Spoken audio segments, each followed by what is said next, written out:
Guys, right? We talked about IOC containers first, about the bean factory and application context.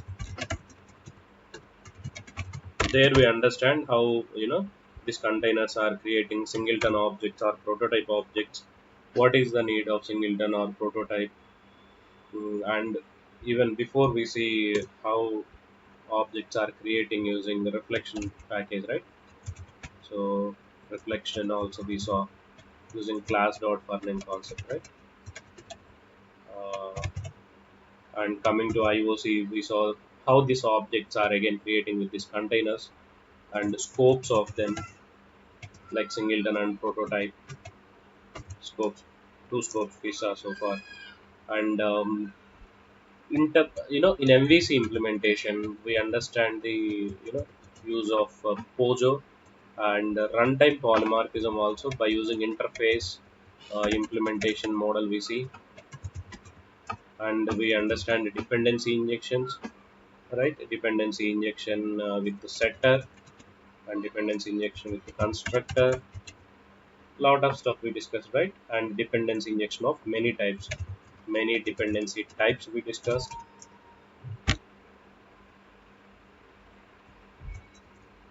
Yeah,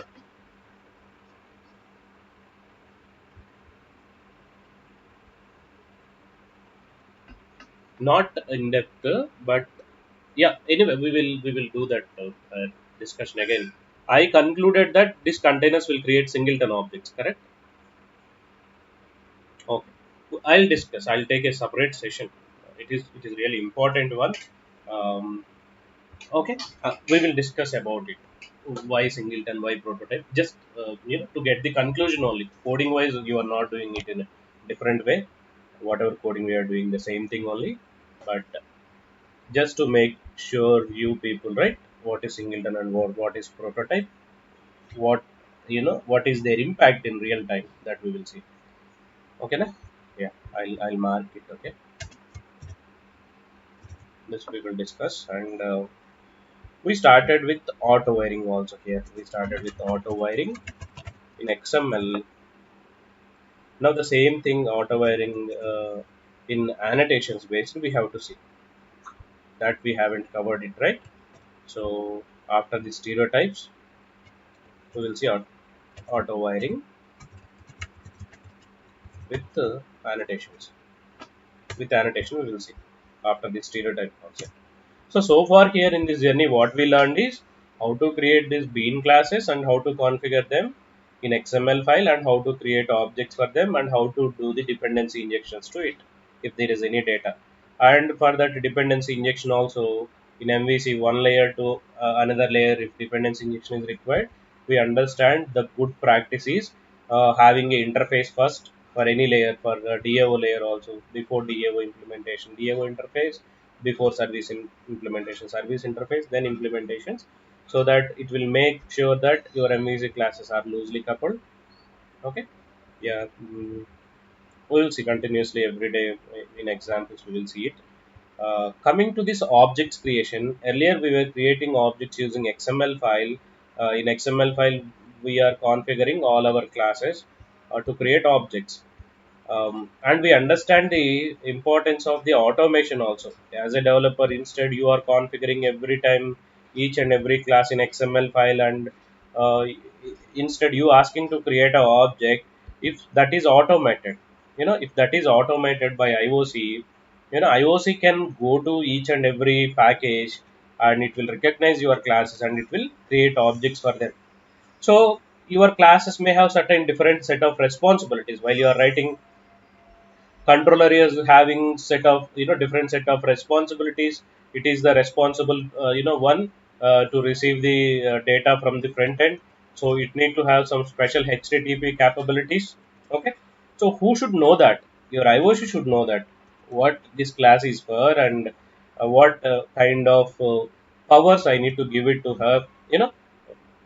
What kind of powers government used to give powers to each and every citizen and each and every politicians, right? Or they have different designations, so based on designation collector will handle different activities, and policemen will handle different activities, doctors and other workers will handle different activities. So for everybody they given one designation. Similarly for your classes, IOC to recognize your classes are designated for controller, or they are designated for business logic, they are designated only for database logic. How you will understand? With this configurations, right? With this annotation configurations, it will understand. When you annotate with controller, it will consider, okay, this is controller one. When you annotate with REST controller, it will consider it is like a REST controller. When you annotate with service, it will consider this like a business. When you annotate with repository or REST repository, it will treat like a DAO. When you annotate with configurations, then it will consider your class is like a configuration class. Very, very important. Okay, and when you configure with component, it will consider like a simple utility class. Okay, so each and every annotation is having a different set of responsibility. So that's where they named these annotations as stereotypes, stereotype annotations. Okay, so the stereotype annotations, and a first benefit with this stereotype annotations is when you annotate them on top of your class, automatically that class is eligible for creation of objects. The first benefit, stereotyped annotation is eligible for auto object creation by IOC. IOC only will create, but automatically it will create just by scanning your classes.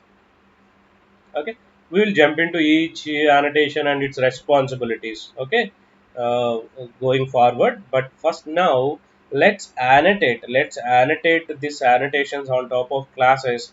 Okay, and see whether your IOC can able to create objects automatically or not. Okay na? So let me create a project.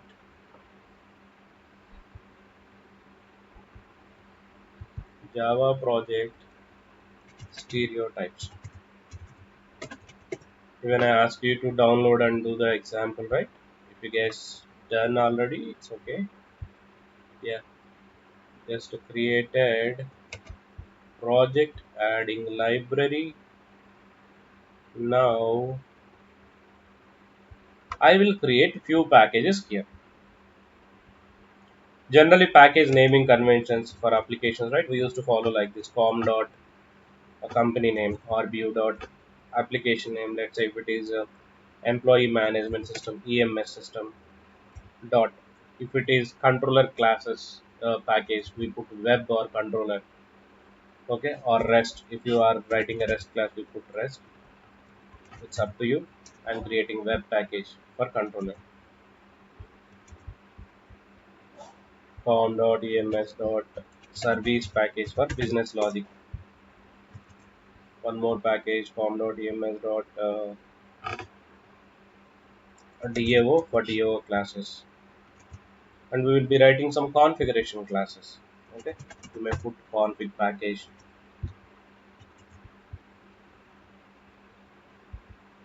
If you have any utility classes, you can put util package. Okay, mostly this many is different types of classes we write. One is controller, then next service, DAO, configuration classes, utility classes, helper classes in other words. So I'll be writing one controller class. Okay, I'll be writing one controller class. So here something employee controller. So it is a controller class. If it is a controller class, you know which annotation you need to use here. For controllers, you have to use @controller or REST controller. Okay. So I placed the controller annotation here, and it is imported from which package? Stereotype package. Okay. So this is part of your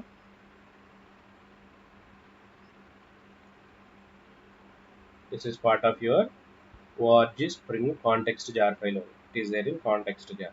Okay. I don't want to go into the depth.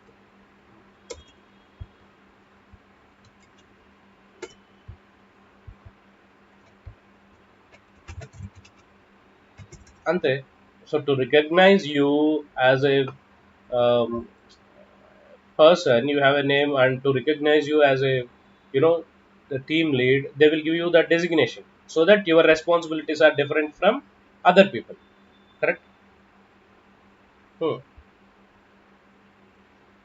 Hmm. So definitely, you have special powers. If you are a manager, you have special powers. You can take decisions.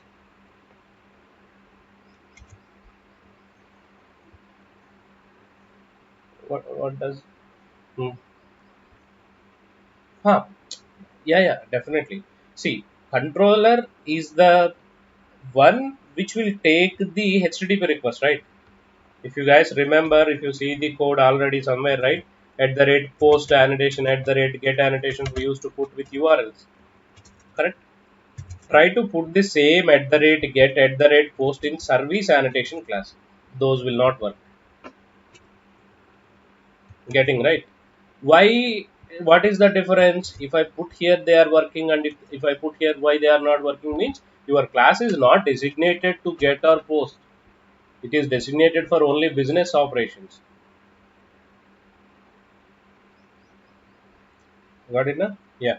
So when you put the repository blindly, it will consider it is like a DAO class, and it will give you on the fly DAO implementation code. Generally in JP repository we never write, but we will see all the old approaches also. Don't worry. In new concepts we never write this implementation. When you place only repository annotation, Spring Boot will, doing lot of care for that repository class, like a kid, small kid.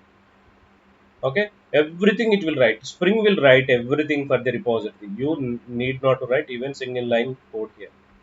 When you mention repository, it will assume that okay, for him I need to write the everything. Spring will provide the implementation during runtime. A proxy implementation, it will provide it to you. How it is recognized? With these annotations only it is recognized. If it is a service, it will understand the service class responsibilities, and it will enable for you transactions and all here. Okay, no? Yeah. So just understand how object is creating for time being now. Okay.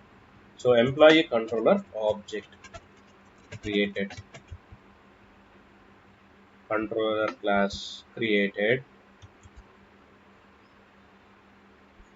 and service class employee service,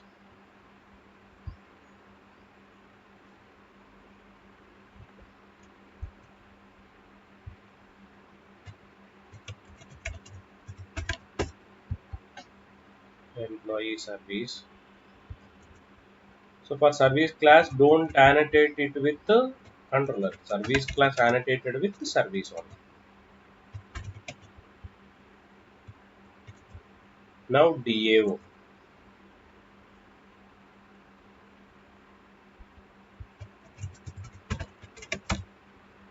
employee DAO,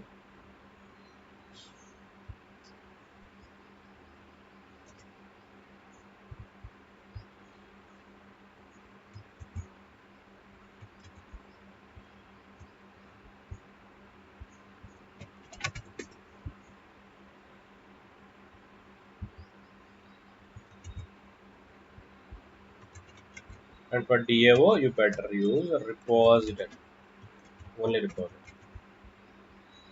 And I have some configuration classes. Let me create DB connection configuration classes. I have at the rate configuration. You should use here at the rate configuration. This configuration class also is interesting class. Okay, interesting annotation. I'll tell you what is the behavior of it, how it will behave. DB config object created, and utility classes, any helper classes, right? Log helper, something you have here. or validation helper, because nowadays even we are not writing any logs. Something a validation class you have here. At the rate component you can put for it.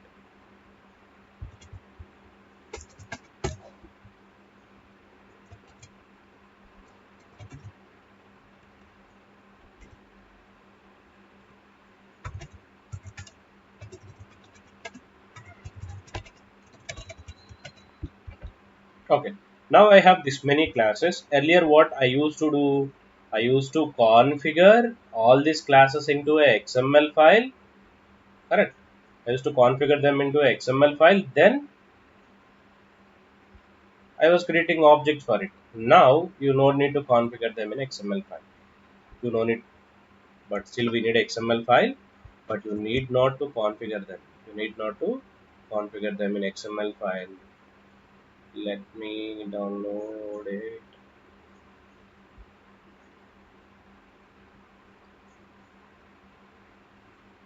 Example number 19.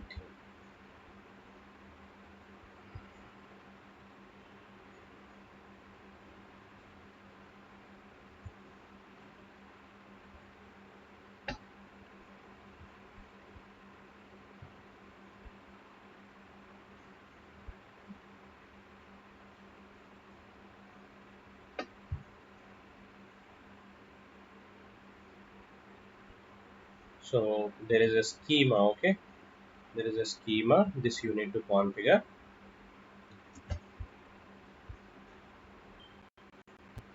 Create one XML here. Resources package.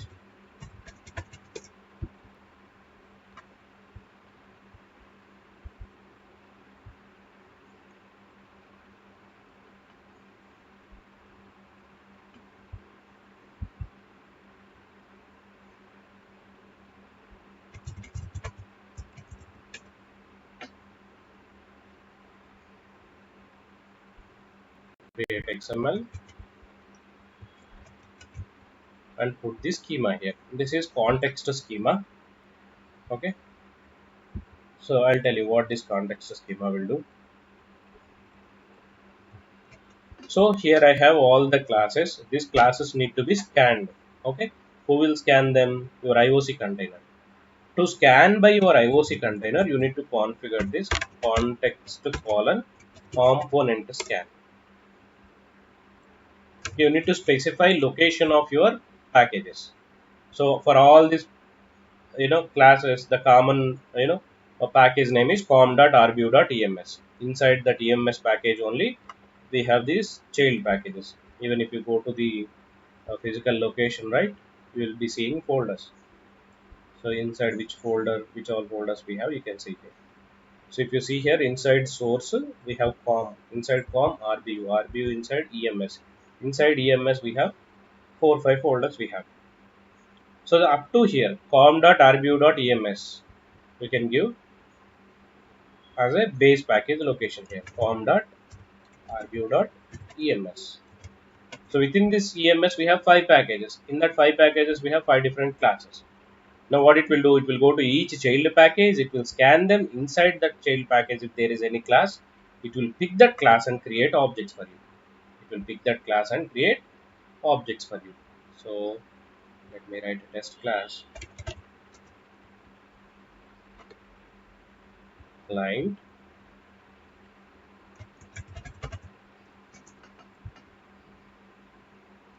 Earlier I used to configure all the classes here. Let's say if you have 1 lakh classes, very confusing XML file you need to configure here. 1 lakh beans you need to configure. The XML file length may go to up to 1 lakh 50,000 or 1 lakh lines of XML logic would be mentioning here, but you are not doing that now, unnecessarily. Though you have thousands of classes here, you need not to configure even single class. Just leave it for Spring. Just leave it for Spring. It will take care. It will go in a reverse way. You need not to register. It will go and register them. Instead, you go into XML and configure it. Spring will go back to your packages and scan them and create objects. Now if I load that XML file, right, application context, ap is equal to new class path XML application context. Load your file here, resources slash spring.xml. Run it, just run it. See, my config object created, employee DAO created, service created, validation helper created, controller also created. But I haven't mentioned anywhere my class name. If you see this XML, nowhere I mentioned my class name. But container recognized them as IOC classes. Just a minute, guys. ఏంటమ్మా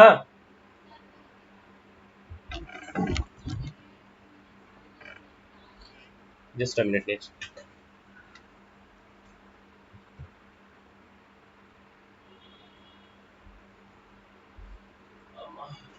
It's okay.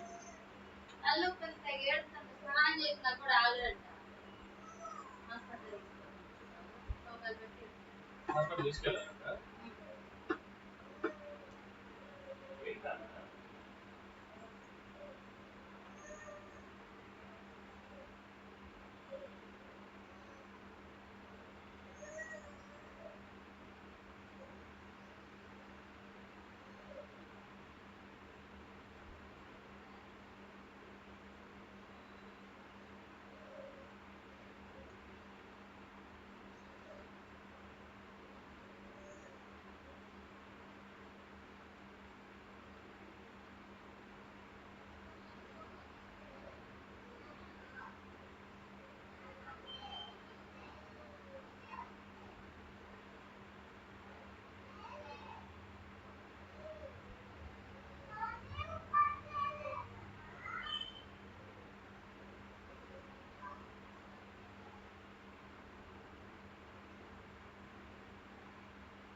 Yeah. So this is generally in Spring Boot or in latest MVC microservice applications also. We use these stereotype of annotations only. Everywhere we use these stereotype annotations to tell this class is a controller, this class is a service, this is a DAO, this is a config. So some special powers, as I said, right, based on the annotation, it will given to you. And the first benefit is it will create objects. This is what you need to realize from this session. Just eligible for auto object creation. Yeah.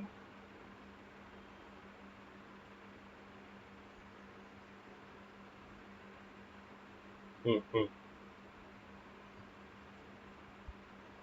hmm, hmm,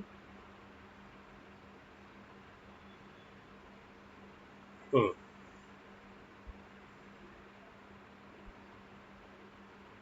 hmm, hmm, hmm, hmm, hmm,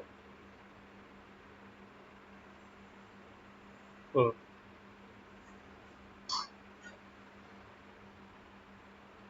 hmm. Correct.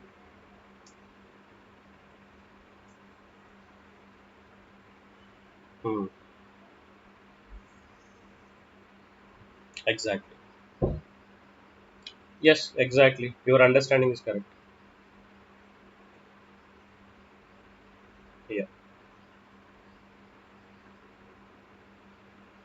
Yeah. So see, the basically on very high level, right? Earlier I used to write, or everybody used to write before annotations, right? Everybody used to write this controller, service, do, all the classes, whatever you name it. We configure them in a XML file as a, using bean tag. We used to configure all of them in XML file, and finally we load XML file into IOC. So IOC will do what? It will read XML file. From that XML file, it will identify all your beans, whatever beans you have configured, right? So it will read your XML file, and from this XML file, it will read all your beans one by one. It will read all the beans. Then it used to create objects for them. Okay. Now I avoided this complete bean tags here. I completely avoided bean tags here in this example. No, not even a single bean tag. Still, while using bean tag, how it was creating objects, right? Similar way it will create objects. See, for IOC container, both are similar only. IOC container, whether you give the direct path and code it here, it need to go to this package and this class, and it should create object only. Same way, when I give this parent package name, what it will do again, it will go to that package and child package, it will pick up your classes. So while picking up that classes, it should know na, in case of XML file, you well aware that what classes you need to configure here. Application may have 1,000 classes or 1,010 classes. Out of that 1,010 classes, 10 classes are for different purpose. I don't want to configure them in XML file. Okay, so I will avoid if it is a manual configuration. In case of automatic scanning, how it will recognize them? If you don't mention any annotation, okay, it will treat that this is a private class for special purpose, maybe developer implemented it, I should not pick it up. But which all classes it need to pick it up, that it will recognize with these annotations. When you mention these annotations, it will understand, okay, this class is a controller, this is a helper, this is a business, and it will pick them and it will create objects for them. Okay, first thing, just understand it is scanning your package and creating objects. Guys, I need to close this session.